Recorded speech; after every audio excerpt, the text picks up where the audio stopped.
엄지가 안 펴져요. 이걸로도 많이 와요. 그래서 이제 엄지 이렇게 굳어 있어요. 언제부터 이렇게 됐어요. 이제 얘기를 하시는데 이제 이렇게 보면은 이게 여기가 문제가 여기 안 펴지는 거죠. 그래서 뼈가 잘못됐나요? 뭐가 문제가 이렇게 얘기를 해서 오시는데 이제 뼈 문제는 되게 아니고 힘줄의 문제인데 우리가 이제 손가락을 이렇게 구부리고 손을 보면 여기 손에는 근육은 없어요. 손가락 움직이는 거. 여기는 되게 이제 여기 이 우리 팔 여기 아래 팔이 있는데 근육이 있고 이 근육이 쭉 힘줄로 돼서 여기로 가서 이렇게 딱 연결이 되죠. 다 있죠. 이제 하나님이 잘 만들어 이게 오묘하게 만들어 놓으신 게 여기에 근육이 있으면 곰발바닥에서 이렇게 우리가 손을 못 움직이겠죠. 그래서 힘줄이 이렇게 가는데 여러 힘줄이 있죠. 근데 그 힘줄이 집이 있어요. 이렇게 막혀 있는. 근데 이 힘줄이 집이 없으면 막 움직일 때 막 힘줄이 튀어나오기도 하고 서로 엉킬 수도 있고 그래서 힘줄이 있는데 이상하게 왠지는 모르겠는데 우리 아이들한테 태어난 지 얼마 안 된 아이들한테 이 힘줄이 두껍든 아니면 이 힘줄 집이 좀 이제 좀 좁든 그래서 미스매치가 돼서 이게 딱 돼요. 그래서 이게 펴지려면 힘줄이 위로 가야 되고 이게 구부러지면 이게 힘줄이 내려와야 되는데 이렇게 힘줄이 내려와 있는 상태에서 딱 걸려서 이게 안 올라간단 말이죠. 이렇게 딱 이렇게 굳어 있는 거예요.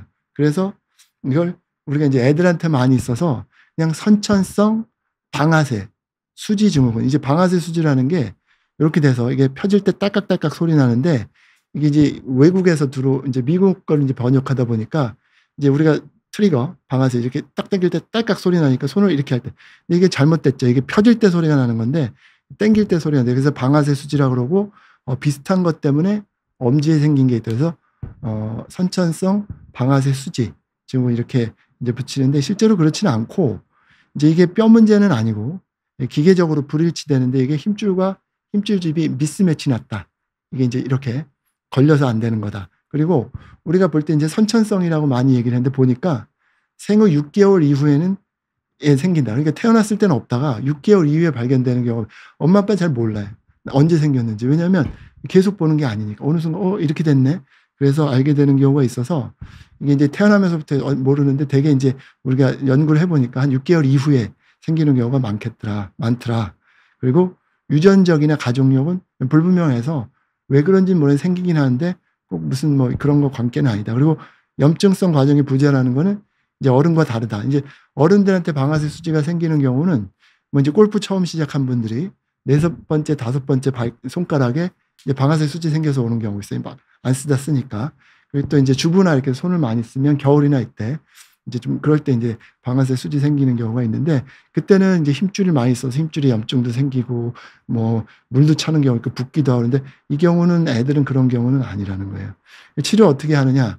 옛날에 막 째고 수술 많이 했는데 이제 어떤 병원에서 이제 어떤 연구를 하게 됐는데 이제 거기에서 소아에서 수부를 전문으로 수술하는 선생님이 애들이 너무 많아 수술할 일이 많은데 방아쇠 수술이 이거 간단한 수술이고 막 손이 막 갈라지고 이런 애들 수술해주고 뭐 손이 막 3개밖에 없고 뭐 이거 뭐 이런 애들 수술해줘야 되니까 이 방아쇠 수지 애들 수술이 밀렸어요. 그래서 수술 예약을 하고서 계속 밀렸는데 이게 너무 밀리니까 한번 해결해야 돼서 날 잡아서 얘네들만 수술해주자. 그래서 다 수술 대기자 명단을 돌렸더니 우리 애 다 펴졌는데 괜찮은데요? 뭐 이런 경우가 생겼대요. 그래서 이걸 다 모아서 검사를 해봤더니 만 4살이 되니까 방아쇠 수지라고 수술 등록했던 10명 중에서 6명 정도가 다 그냥 없어졌다는 거예요.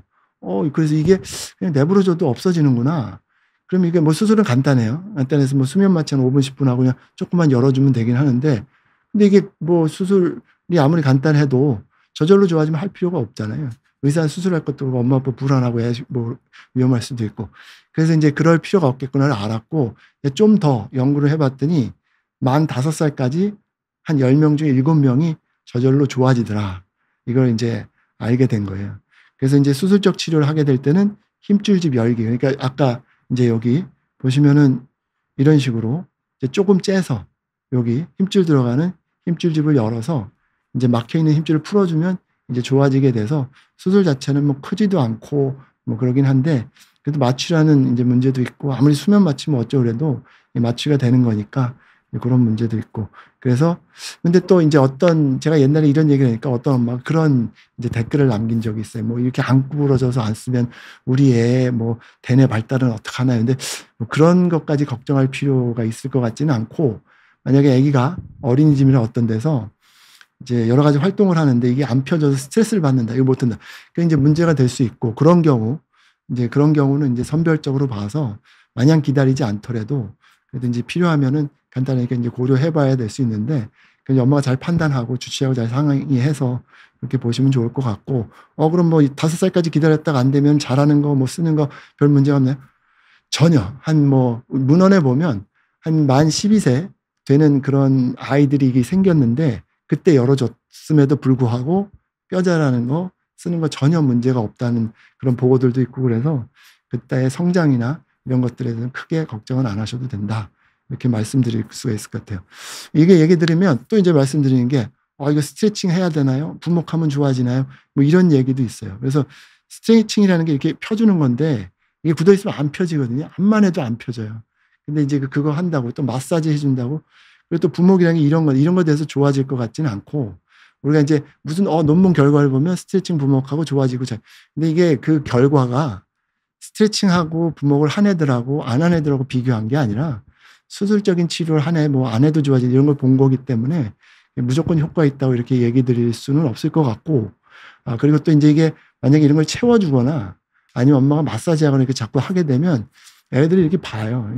내 여기 손이 이상하네. 이건 나 손은 이상한 거야.